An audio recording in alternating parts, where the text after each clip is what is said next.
Hey everyone, welcome back to The Most Important Thing. I'm Greg, joined here with Danielle, and I think we're going to jump right into it today. We got a topic about why adults sometimes suck and what we can do about it as parents. That's right. Yeah, I don't know if it's really why adults suck. It's just the fact that they do They suck do. sometimes. Yeah, I'm not going to get into why. Exactly, right. So, just a stated fact that adults sometimes suck. And so, how can we lead our kids through conflict that they inevitably will have with other grown-ups in their lives? Yeah, I think lead is the operative word there because we really want to enable our children to handle conflicts with people outside the family, kids and adults. And adults is a really tricky one. I know growing up, my parents mostly handled those situations for me. And I think people today oftentimes still do. And that's why this was an episode that we sat on for a little while, because we're trying to figure out how to, we really want to showcase what we've experimented with a couple of times over the past few months. And that really involves leading from the bench. Yes. And not intervening directly when our kids have conflict with adults. And so we'd like to offer you something today that at the end of this episode, you'll have a new path, a different approach to experiment with the next time your child comes home and says that an adult in their life, but be it a teacher, a coach, or even a person at the grocery store, has harmed them in some way. Yep. Yeah, I think this is a good time for this discussion. We're all back to school, right? It's the time where new adults enter our children's lives. And oftentimes, that just is a minefield for potential conflict and also potential understanding. Yeah, one thing I can almost guarantee is that each of our children will come home within the next couple of weeks and say, my new teacher misunderstood me in X way, or I was sitting at circle and someone said I was talking when I wasn't really. And so this is just an opportunity to not just parent, to not stop with the parenting, if you will. I think, if you're listening to this podcast, you're definitely trained in gentle and empathetic parenting of validating your child's feelings and saying, yeah, that really wasn't cool. And also being curious and working to empathize with the way that they're really feeling. But what comes next? And I think that to date, what I have seen is really you just do nothing else and just kind of let the opportunity settle, which is sometimes the right course. But sometimes things happen with kids that are a little bit more serious. And rather than intervening ourselves and causing a secondary conflict between two adults, we would like to propose using this as a stretch assignment, as a leadership opportunity for your child to assert their needs in a responsible, humble way. Yeah. Absolutely. I mean, I know that it's so funny because growing up, and still today, I see my parents did this, would encourage me to say hello to everyone, right? Sure. Hey, make sure that you say hi to your neighbor. Make sure you say hi to the crossing guard, all those things. But then if there was ever an issue with an adult, it'd be like, nope, you're out of the picture. Move aside. I got this. Yeah. And I think that comes from the most beautiful place. Of course. Right. But I really like this when we talk about family as a team. If I am the captain of the team, sometimes that means that I'm leading on the field, and sometimes that means that I'm leading from the bench. And I think that if the situation is right, if it's serious enough to do something about, but not so serious that absolutely the kid has to be out of the room, there's kind of this sweet spot that I'd like to talk about today where we really can use it as an opportunity to build confidence within our children. Can I give an example? Yeah. Okay, great. So, true story, but I would love for you to imagine that you are 5 years old and you are at camp for the first time ever, full day camp that's not your preschool, and you're with your sister, so that makes it a little bit easier, but it's day 2. So it's your second day of summer tennis camp, let's say, and you're in the cafeteria at lunchtime with the other kids in your cohort, as well as your coach. And things start to get a little silly, a little loud, as they tend to do, and everybody's having a lot of fun. And the next thing you know, a man from the front desk, you don't really know, don't know his name, comes into the door and says, "Stop yelling. Everybody be quiet. No yelling." And it scares you a little bit. And so everything gets quiet for a few minutes. And then within the next 5 to 10 minutes, it's pretty loud again. We're having fun. We're playing some silly game that really makes us all feel together and bonded.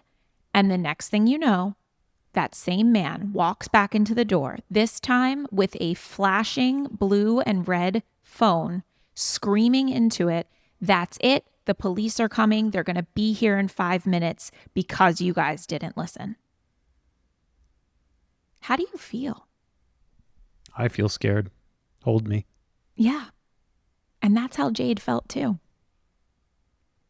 She ran to her sister and started hysterically crying. And Hunter felt really scared as well, but she was the big sister in that moment, so held her. And thankfully, eventually, some other adults intervened and told Jade that it's okay, that the guy was joking. But both of them came home that day really feeling unsafe by what had happened in that situation. And I don't think they were alone. No.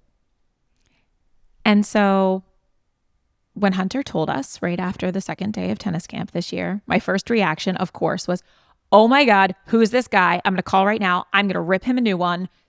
These people have never seen the wrath like Danielle Neufeld. How awful. How dare you violate my children like that?" And that lasted for like 7 minutes. And then my second feeling was like, I'm the worst mom ever. So much shame. Like, how did I put my children in such an unsafe situation? From now on, they are only going to camp at their schools or at another place where I know that a teacher has been trained in conscious discipline, and they will never experience another adult like this ever again in their life. Never again will they be violated or manipulated or given fear tactics in order to obey, because that's just not how I think childhood should ever be. And I, as you know, like I am definitely a defender of childhood. So just got all wrapped up in my sense of like injustice, right? And shame. So I was like, okay, that's it. Pulling them out of camp. They're going to go to the camps I know forevermore until they're 18. Yeah. So first outrage, then let me put them in a box so that no one can ever harm them again. Which is usually your move, actually. It's like, no advertisements, black and white. Yes. Like, right, we're going to keep them safe, keep them in this bubble. And then about an hour later, I think I started to come down a bit, which is, you know, the power of the pause. I do have to say that like something came over me. I don't know why I didn't call them in that moment, but I'm really glad that I didn't. And I think it's because we'd had a couple of situations like this one, nothing as incredibly glaring at a place as outside our home. They've been things that we could brush off before, I think. But we used a framework that we'd like to share with you today to really lead our family in seeing this as a growth opportunity, seeing it as a way to align with our values and potentially change others' behavior in the future. Maybe not, but definitely show up the way that we want to, not causing more drama in the situation, but instead showing people what happens when they treat us in a way that's not cool. Yep. And, you know, we have a lot of the people involved, or at least the adults that were in the room, on text. So it took a lot of strength and pausing to not just immediately fire off an angry text being like, "How dare you?" Because that's really like the first line of defense in today's parenting, is like overreacting, and you have something right there that can communicate with them. You don't even have to pick up the phone and confront them. You can just send an angry text. Like, having only heard one side of the story. Yeah. How it's, and we've been on the receiving end of that from a peer-to-peer conflict. Yeah, totally. For sure. But like, it took a lot, and I applaud you for thinking that there's probably another way to handle this. Yeah, and this goes back to just this idea, again, of family as a team or family as a democracy, where I know that Jade in this moment is not capable yet of necessarily standing up for herself in that environment where she's only day 2 into something that's not her preschool, right? We spoke before about how Jade, when having conflict with a peer, was able to do heart repair in that situation. But this one, a bit too far out of her zone of proximal development, if you will. Yeah. But Hunter, I knew, was ready to do something about it. Even the way that she told us the story, she felt that it was unjust and not okay and was looking for a way to rectify the situation. And we didn't want to step in. And so what did we do? The first, I think, is this mindset shift that we're talking about, which is we as the parents don't always have to intervene. Sometimes we can lead from the bench. And this offers the opportunity for one of the best drivers of leadership growth that we know from research, which is called a stretch assignment.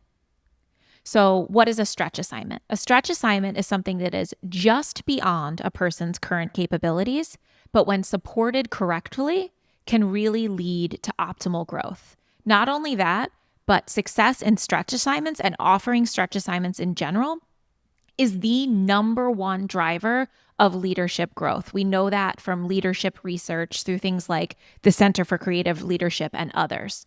So why not try to offer her in this space where she's been wronged and her sister has been wronged, but she's in a relatively safe environment where she knows many of the players, to really step into that time where she can stand up for not just herself, but her sister too.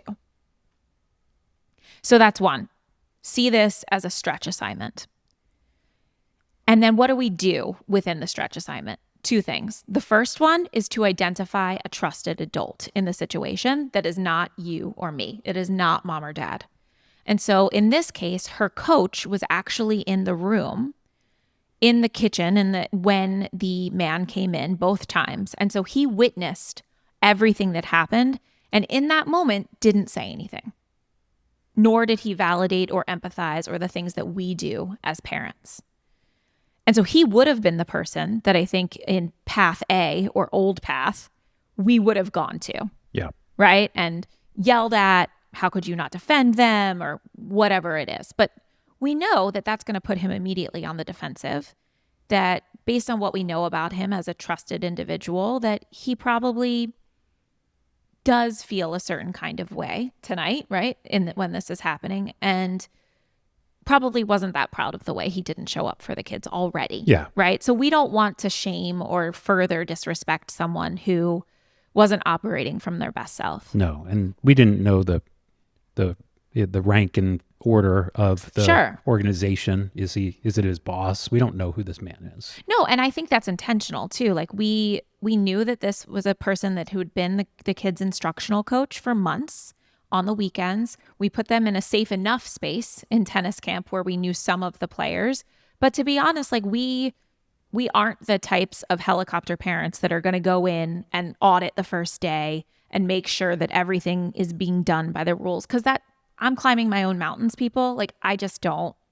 I'm making sure that they are safe, that they are well taken care of, and I trust the relationship that I have with my child, that they have been trained to recognize when things are awry and to come and report it to me. For sure. And resist in the moment. Yeah. So anyway, back to this idea of a trusted adult. There's this concept called flash mentoring, which has been more recently studied in research, so Harvard's done a lot of research on long-term mentorship, right? And how that builds increased confidence and resilience in children. But more recently, and this is also something that we heard in our book that we read recently called The Culture Code, there's this idea of flash mentoring. So it's this short-term opportunistic opportunities to find a trusted ally or a mentor to get through a challenging situation that can also lead to boosted confidence and resilience. And then the bigger point here in finding a trusted mentor is really what kind of community do we want to create, and what kind of community are we really sharing with our children? What vision are we sharing with our children from the outside world? Are we teaching them that the only safe adults are your close relatives or the people that you spend time with every day? Or are we, and this is the world I want to live in, most people are inherently good. most people will support you. And so trust your intuition in finding those people. And that's, I think, a key part of this is like helping our children develop strong intuition and going with their gut. But that if you feel like you can rely on someone in your community that's not your mom and dad, you're probably right. Yeah. And I think this flies in the face of so much that we are being pushed today about how unsafe people can be. And so for me, in the same way that like Lenore Skenazy is like free range kids and we want to have kids more outside and they'd have to be outside for 47,000 years before statistically they would get abducted, I'm like, hey, let your kid develop an intuition about who in the community, other than their close family members or the people that they see every day, can be trusted. Can they go to, can they rely upon in situations where we're not there? For sure. That's the world I want to live in. Me too. I don't know if this goes hand in hand with that lesson, but the mantra in our home that I like to instill is you are the customer. And you have a customer's bill of rights, which is you should feel safe in the place where we are paying good money for you to go to camp. You deserve to. You deserve to. And if you're not, if something disrupts or interrupts your feeling of safety, check yourself. Did I do anything that was out of line? And then if the answer is no, then think, okay, now that I know that I can sleep at night with the actions that I did versus what other people are bringing in, I'm going to absolve myself first and foremost. Because even if that adult never learns to do the right thing, like I don't want our kids to feel like they're doing the wrong thing, right? Like, especially when they're being playful at camp with their friends. So I think that the shame is the feeling that I really want to put to bed first. And then I want to talk about resolving the conflict to make it feel safe to go back. Yeah, absolutely. And I think that that's what a lot of us do at home today, which is the validating, something that really wasn't done in the 80s and 90s, at least not in my home. Not for better or for worse, but there wasn't any sense of like, no, what happened to you was not okay. And I am so big on telling our children what happened to you is not okay. Yes. And let me hear your feelings about it. I'm here to support you. But that is parenting. Yep. And we're not here to talk about parenting. We assume that you're already great parents. I'm sure you are. Yep. What we're here to talk about is how to lead. And I think too often, either the script ends there with the validation and the empathy. And so as parents, we feel like we have two choices: intervene or say nothing. And we are saying, there's a third choice. And that third choice is to really empower your child to, in a respectful way, share with a trusted adult what happened and what they need in order to resolve the situation, both in the present and going forward. Yes. Yeah. I want to circle back to this idea of being a customer, because I think it's a really useful framework that could very easily be misinterpreted. So when you say, remember that you're the customer, I think back to much of what was modeled for me around being a customer, which was demanding my needs get met. And when I felt outraged about injustice, we didn't get the right hotel room, this order is wrong, whatever it may be, at a restaurant, at a hotel, whatever, it was anger and outrage. And you must listen to me because I own you. You're laughing, but it's true. And so I think of, I'm the customer. And that is not who you are at all. No. And so I think it's really important to follow that thread in what you mean by you are the customer. Yeah. I mean, when you're the customer, you can walk away. You have other options. And for me personally, I like to think of myself as like a warm greeting and the best version of the customer that anyone's ever experienced. I mean, that's an understatement, because you are so amazing at ingratiating yourself with whoever is on the other side of the table. It's like a work of art, people. It really is. Well, I want people to feel appreciated, and I want to feel appreciated. So the best way to get appreciation is to appreciate others for the work that they're doing, and to let them know that I know that you're trying your best, but there's got to be another way for me to get the thing that I need, because I kind of need that thing. And that, I think, is so beautiful. And your influence really has a lot to do with the third step, which is, what should Hunter actually be saying to her coach, who we've identified as that trusted ally? Because if she goes up to him and says, like, that was awful, how did you not protect me? Like, that's not going to be good. That might even be worse than a parent saying it, right? Right. He's going to think this kid's a little shit. And so how can we show up with our best selves in a language that really aligns with our family's values and isn't trying to put someone on the defensive or shame them in any way, isn't really about anger and injustice, but is instead about a way to build connection? I think Hand raised. I think it's about, both in the situation of being the customer, I'm putting this together, and in the situation of getting what you need out of a conflict resolution statement, the answer is make it about yourself. Yeah, Right? totally. It's not about what the other person did or didn't do. It's not about what the fear moment was and how that shouldn't have never happened and how could you let that happen. It's about how it made you feel. For sure. And that's the work to do at home, right? Because Hunter definitely was like all of those things about, this shouldn't have happened and that shouldn't have happened. The injustice, right? Yeah. She, like me, has a very tight hold on anger and injustice together. And so kind of breaking that apart and spending time with her on what was the real feeling there. You felt unsafe. We, as your family, are going to validate that that was unsafe and validate your feelings around that.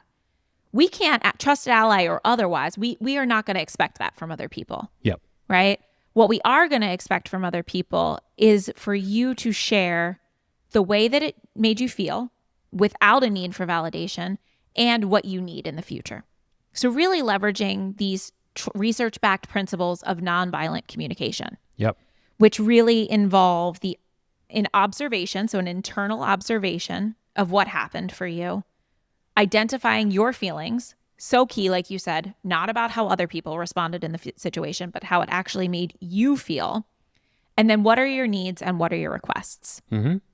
And so a little bit later, we're going to have a special guest to talk in detail about what she actually did say to her coach. Yeah. So back to heart repair. This is a skill for life. And we're teaching our kids that it's not just about pure conflict resolution. It's about conflict resolution with anybody. Just as long as you say what you need and how things made you feel, you cannot be in the wrong. Absolutely. And so heart repair is the developmentally appropriate name for nonviolent communication, right? Yeah. And Yeah. the much more marketable name as well. I think so. I like it. Okay. So to recap, the next time that you feel like you want to intervene for your child because something has happened, I encourage you to experiment and apply our 3-step playbook. The first one, mindset shift. See this as a stretch assignment for your child. Know that that drives leadership growth, which supports family as a team. But in order to do that, it needs to be right outside their comfort zone. So in that zone of proximal development, and it needs to be supported by you in a way that can lead to a positive outcome. Maybe not always 100% success, but a positive outcome. So that's number one, the mindset shift. And then how do we go about that? Find a trusted ally. In almost every situation that we've encountered, which, the tennis assignment was one, there were a couple that happened at school as well. Hunter's been able to find a trusted ally. So someone that maybe was on the playscape or was in the school environment that was way closer to the situation than we were, who we knew was going to hear her and advocate for her in some way. And that she could really talk to using this nonviolent communication language. And sometimes if the person, sometimes the person that the child has conflict with may be the trusted ally. It might have just been a bad day for that person. So sometimes they can be one and the same. Yes. And then the third is really developing that language to support the child on their stretch assignment as a family that aligns with your values. So for us, that is around nonviolent communication, expressing your feelings and what you observed in the situation, and then stating what you need and requesting that it get met. Yep. What about witnesses to the communication, to the heart repair, to the NVC? Do you think that it's necessary, helpful, sometimes? Sure, sometimes. It's situational? Yeah, I think it can be a little intimidating to have a one-on-one with with a trusted adult, to make sure that, because look, when you and I talk to one another, I'm going to parrot back what I heard from you so that we get very clear. But with somebody that might not be familiar with this type of kind of heart repair conversation, it could be misconstrued. It could go one ear out the other. The child could feel like it's done as soon as they say their words. I've seen kids go up to adults and be like, "Thank you so much for blah, blah, blah," and then run away. Yeah. When a parent says, go thank them, as opposed to waiting for the "you're welcome" or any of that. So I'm just thinking, like, should the framework be, when you have should there always be a trusted third party in the room? I wouldn't say necessarily, honestly. I mean, so I guess part of this is we practice nonviolent communication and heart repair at home. So Hunter knows what she's doing when she goes to an adult. It doesn't always have to be I talk, then you talk, Right. then I talk, then you talk, then you talk. Then it doesn't have to always It can be be that. 30 seconds. It can just be a way of stating your needs clearly in a way that doesn't put someone else on the defensive. Yeah. I think what I'm trying to get at is follow-up and documentation, I feel like, is the way to make sure that things don't happen again, so that there's no repeated Yeah, I mean, I offenses. guess let's play the story all the way through. Right. So the next day, Hunter went up to her coach, who again was in the lunchroom when this happened, and said, "Hey, coach, what happened yesterday made me and Jade feel unsafe.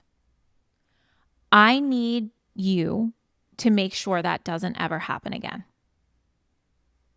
And to his credit, he did validate her in the moment. He said, "I agree, Hunter. What happened yesterday was not okay. I've already spoken with him, and it's not going to happen again." And I want to believe that that's because she trusted her intuition that this was a trustworthy person that she could go to. So this is actually the part that makes this story really important, is that I don't want to make too much of our family, making waves, but I think this was a great opportunity for someone to maybe even expect for us to call after the way that Jade reacted, but to not experience that and instead have Hunter, as a thoughtful child, really come up to him and explain how she felt and what she needs from him. Yeah. Instead of us going to him and him immediately being on the defensive. Totally. So much better. I mean, like, everybody gets their needs met there. Yeah. So I'm not saying there's a world where, if this was happening repeatedly or there was something more significant with regards to, something really bad happening, of course we would intervene. But I do believe that there is this sweet spot where a child really feels that they've been harmed, but it is not so bad that parents need to immediately intervene. Yeah.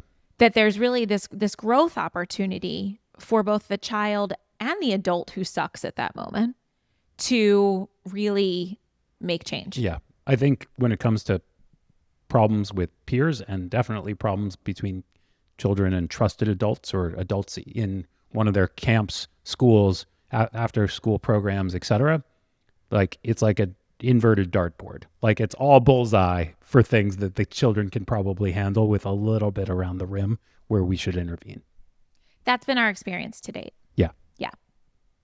Cool. I also just want to say that I believe that this is of the utmost importance, because it is on us, people of our generation, to really turn this tsunami that is happening around immaturity in American culture today, with kids in Gen Z living with their parents in their 30s, many of them not married, but not even dating. These are the small stakes opportunities that enable our children to build confidence, so that when they go out into the workplace, make friends, start dating, they have language around what they need, requests they can make, and how they can be heard. They can be heard. And so I think this is incredibly important because the way that our cultural trajectory is going, it does not look good. And so it's really on us as this generation of parents to begin early in leading our children into these stretch assignments. Wow. That's a powerful thought. Next time any of you out there think about standing up for your kids before letting them try, think about your kid living in your basement until they're 35. That's right. And we don't even have a basement, so it would be right next door. Okay. And then one more thing, because I've been reading this book, Family Dynamics, about sibling success.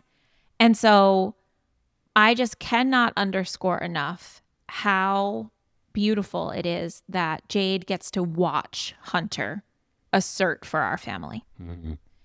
And to not just protect Jade, but to stand up for herself as well. Because we know that Hunter was shaking in her boots, even though she wasn't the one crying because she was operating as the big sister. But more and more research is showing that, well, parents have some influence in setting values and expectations, but it's really the sibling dynamic that is going to create that upward spiral of confidence and resilience and success.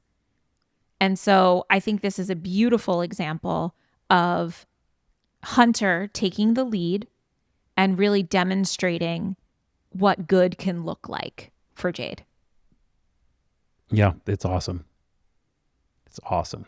And I want more of it. Absolutely. Cool. All right. Well, thanks everybody for listening. I love you, Goosey. Love you, Goosey. Hey, Hunter. Hey, Jade. Hi. So Mommy and I just recorded an episode about a number of things really helping our family to have tough conversations with other adults without Mommy and Daddy getting involved. Mm-hmm. And the episode talked a little bit about an experience that you both had at tennis camp. And so rather than us putting words in your mouth, just wanted to hear what happened in that event and how it was resolved. We were doing something. Yeah. And then it made me feel scared. Yeah. Weird. Yeah. And I don't know. So a guy came out with a police phone? Is that what happened? Well, it wasn't a real police phone. Well, it was just like a flashing light. Did you think it was real at the moment? Well, maybe. kind of. You didn't think it was fake. Yeah. So you were a little bit worried, right? Mm-hmm. That some man was going to call the police on you. But he was just playing a prank? Mm-hmm. Yikes. I bet that didn't feel good. Jade, how did it feel? Sad. You were sad? Were you a little scared? Yeah. And so after you came home and told us about what had happened, what did we say? What did we suggest that you do? You said for us to tell Coach. Uh-huh. Well, really for me, to tell Coach how we felt and what we need. What did you need? Well, we needed that not to happen again. So were you able to say that to Coach? How did you say it? Well, I said, Coach, I need to tell you something. And then I tell him, Coach, I didn't feel good when the guy came in the room with a flashing light and pranked us and said he was calling the police. Yeah. And I need you to make sure that does not happen again. What did he say? He said, I talked with the guy who came in, and he said he wouldn't do it again. Okay. And did he say that he was sorry? Yes. And did he say that he should have said something? No. Oh, okay. Interesting. Well, did that resolve it for you? Did that make it feel like you got what you needed? Well, yeah. Okay. And what about you, Jade? Did you feel like you got what you needed when Hunter said that? Yes. Yeah. That's great. Hunter, how did you and Jade come to the conclusion that Coach was a safe person to talk to? Well, we didn't really. We just thought, because we've been with him for a long time, Yeah. and like we thought maybe we should tell him. But first we told you, right? Yeah. Because we didn't know what to do at that time. Right. But now, when you trust people, you don't need to trust them all the way, but if you trust them enough to listen to you because they've been with you for some time, you would feel comfortable in another scenario with another adult doing something similar now. Mm-hmm. Yeah.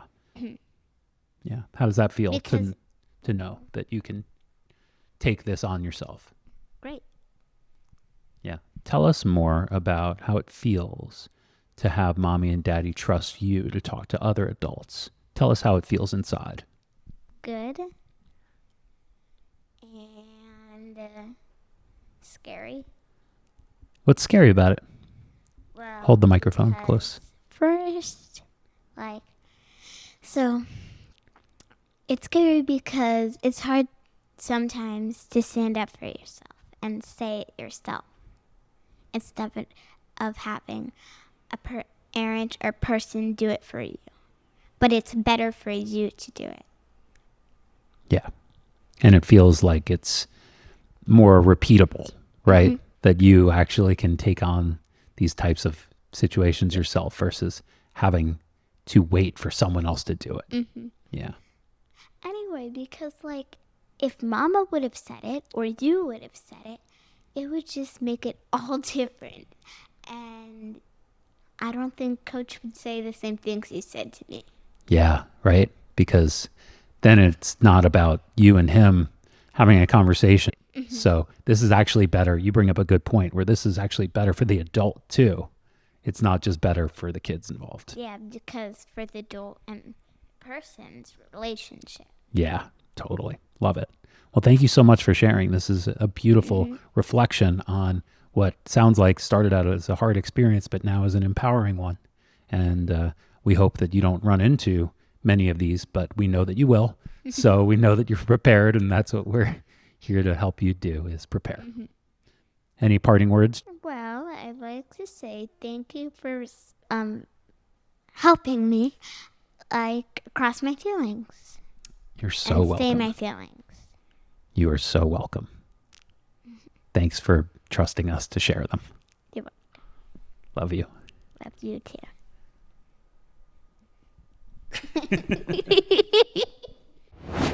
Hey guys, if you're still here, you're definitely our kind of person. Thanks for spending this time with us on the most important thing. If this episode resonated with you, we'd love for you to follow us wherever you get your podcasts and share it with someone else building family culture on purpose.